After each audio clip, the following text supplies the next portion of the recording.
നന്ദ്യാർവട്ടം എന്ന അത്ഭുത സസ്യമാണ്. അത്ഭുതം എന്ന് പറഞ്ഞാൽ നന്ദിവൃക്ഷ എന്നാണ് ഇതിനെ അറിയപ്പെടുന്നത്. നന്ദിവൃക്ഷ, ക്ഷീരിക, ക്ഷീരി, ക്ഷയദ്രുമ, നന്ദ്യാർവർദ്ധ, തരകചന്ദിനി, വിഷ്ണുപ്രിയ ഇവയാണ് സംസ്കൃതത്തിൽ അറിയപ്പെടുന്നത്. അപ്പോസൈനേസി എന്ന സസ്യകുടുംബത്തിൽപ്പെടും. വേര്, കറ, പൂവ്, ഫലം എന്നിവയാണ് നന്ദ്യാർവട്ടത്തിൻ്റെ ഔഷധ യോഗ്യ ഭാഗങ്ങൾ. രക്തവികാരങ്ങളും രക്തദുഷ്ടിയും അകറ്റാൻ നന്ദ്യാർവട്ടം വളരെ ഉത്തമമാണ്. ഇത് ശിരോവേദന അകറ്റുന്നു. കുഷ്ഠത്തിനും രക്തപിത്തത്തിനും നന്ദ്യാർവട്ടം ഫലപ്രദമാണ്. അതുപോലെ തന്നെ ചൊറിച്ചിൽ, ചുട്ടുനീറ്റൽ എന്നിവ ഇല്ലാതാക്കും. അതായത് നന്ദ്യാർവട്ടത്തിന് ശേഷിയുണ്ട് ഇല്ലാതാക്കുന്നതിന്.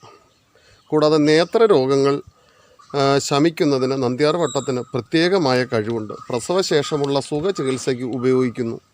കണ്ണുരോഗമുള്ളവർ നന്ദ്യാർവട്ടത്തിൻ്റെ പൂവ് ഒരു രാത്രി വെള്ളത്തിൽ ഇട്ടുവച്ചിരുന്ന് പിറ്റേ ദിവസം ആ വെള്ളമെടുത്ത് കണ്ണ് കഴുകുന്നതും നല്ലതാണ്. നന്ദ്യാർവട്ടത്തിൻ്റെ കറ മുറിവിലും വ്രണത്തിലും ലേപനം ചെയ്താൽ അവ എളുപ്പം ഉണങ്ങും എന്ന് പറയുന്നു.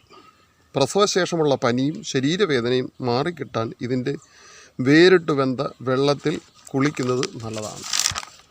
അതുപോലെ നന്ദ്യാർവട്ടത്തിൻ്റെ പൂവ് കൊണ്ട് പുഷ്പം, അതായത് പൂജയ്ക്ക് ധാരാളമായി ഉപയോഗിക്കുന്നു. കൂടാതെ ഇതിന് മറ്റു പേരുകളെന്ന് പറഞ്ഞാൽ ഉഷമലരി എന്നുകൂടി ഇതിനെ അറിയപ്പെടുന്ന ഒരു സസ്യമാണ്. ഈ നന്ദ്യാർവട്ടം കൂടുതലും ക്ഷേത്രങ്ങളിൽ പൂജയ്ക്കും മറ്റുമൊക്കെ എടുക്കുന്നതോടൊപ്പം തന്നെ ഇത് കണ്ണ് കഴുകിക്കഴിഞ്ഞാൽ ചെങ്കണ്ണ്, അതുപോലെ തന്നെ തിമിരം ഇവയൊക്കെ ശമിക്കുന്നതിന് വളരെ വിശേഷമായ ഒരു ഔഷധം സസ്യമാണ്. ഈ നന്ദ്യാർവട്ടത്തെക്കുറിച്ചുള്ള കൂടുതൽ കാര്യങ്ങൾ അറിയുവാൻ, അതുപോലെ ഔഷധങ്ങളുടെ കൂടുതൽ വിവരങ്ങൾ അറിയുവാൻ ആഗ്രഹിക്കുന്ന എല്ലാ നല്ലവരായ ആൾക്കാരും അതുപോലെ ഇതിനെ, അതായത് ഔഷധങ്ങളെക്കുറിച്ച് അറിയുവാൻ ഈ പേജ് ഫോളോ ചെയ്യുക. കൂടാതെ ഇഷ്ടപ്പെട്ടുവെങ്കിൽ ഒന്ന് ലൈക്ക് ചെയ്യുക, പറ്റിയാൽ ഒന്ന് ഷെയർ ചെയ്യുക. നമസ്കാരം.